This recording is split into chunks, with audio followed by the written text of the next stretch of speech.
Yan, good morning. Another question. May mga tanong na naman po tayo. Yung last na tinanong ko, sino si Jesus sa buhay natin? Ngayon naman po is, sino ang banal na espiritu sa atin? Yung who is the Holy Spirit to us? Okay, yan yung mga katanungan. So, I hope masagot. Hello. Hi, good morning. Yan, so may na good morning. Sino ang Holy Spirit sa atin? Holy Spirit, yan po, 'di ba? We have one God manifested in three person, God the Father, God the Son, and God the Holy Spirit.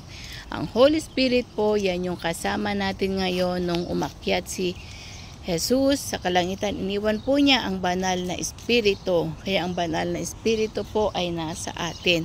Yan po yung kasama natin. Yan po yung nagko-comfort sa atin. Siya po yung parang nagsasabi na bawal ganito o ganito ang gawin mo. Diba? Siya yung sa ibang cause nila is sinasabing konsyensya. Pero hindi po konsyensya yon. Okay, yan po yung banal na espiritu na laging nasa atin. So, ginagabayan niya tayo, kino-comfort niya tayo, at minsan pinapasaya niya tayo, nararamdaman natin siya kasi nandyan po ang banal na espiritu sa atin, okay? At syempre, hindi naman niya tayo iniiwanan dahil nandyan nga po siya at nararamdaman po natin siya. So, yan po ang banal na espiritu. So, muli po, shalom, shalom, and God bless you all. Bye for now.